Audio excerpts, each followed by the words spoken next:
Okay, so here we are. I'm going to go over a situation that you might run into and kind of show you how to recover it.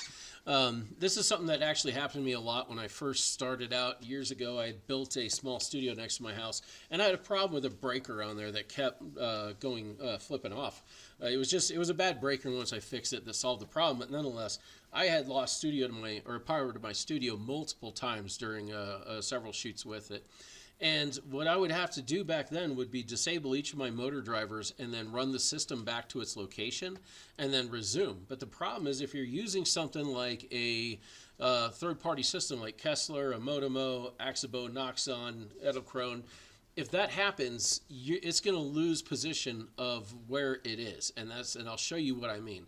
So right now, we're just swimmingly going along. We have about 4 minutes to our next shot. And then tragedy happens. We lost power to the Kessler system. I'm going to go ahead and power this right back up so we can get booted and we can reconnect. But what you're going to see is it says 0 for all of the locations. That means it thinks it's at the 0 point. It doesn't realize where it's at. So if I try to run this back to the playhead by pushing these buttons, that's going to cause a problem because it's going to move to the wrong spot and it's going to start resuming from the wrong position. So in a system like this where you can't disable the motor drivers, how do you go about doing this? Well, this is what I found out, and this actually works really well. So first I'm just going to go ahead and reconnect to my 5X control module, and everything looks good. And you can see here I am still at 0. So like I said, pushing any of these is going to destroy the shoot.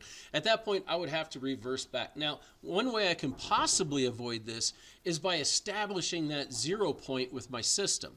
And then I would need to basically go in and move the system manually back to that 0 point, and then bring it back to the, then mark that as their 0 point and bring it back to the playhead. And that's a very kind of a difficult way to go about it. So you're never going to get quite lined up. The actual answer is so much easier. So if you ever lose power, and if you do, you bring up Dragonframe, it'll be just like this. You can definitely redo it if your computer loses power too.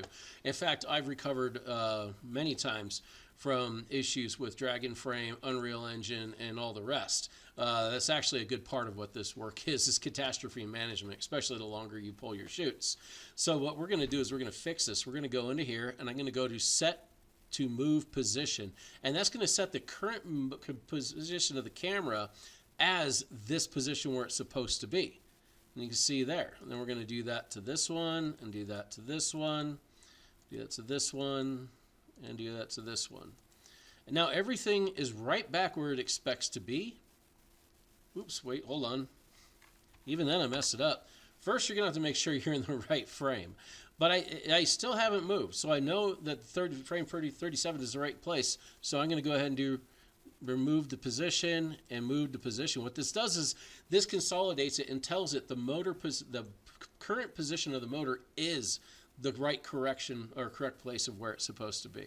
So from here, I can go ahead and shoot another 7 frames. And it's just going to pick up from where it left off.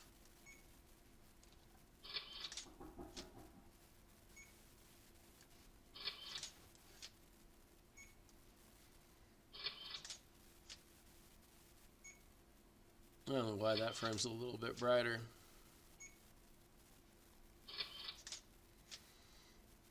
Either way, you can see the movement is nice and smooth, and even though I got a slightly lighter frame, and I'm not sure why on that, I'll have to go into here and find that frame.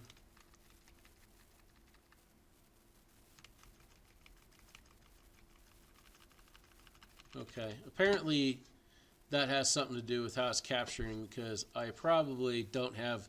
Okay, this is the high resolution preview, and if I put it on there, you can see it's not there. So that was just a result of the screen grab. But you can see I powered off the system at frame 37 and managed to continue it without any problem. So if you ever run into this, hopefully this is something that'll be useful for you.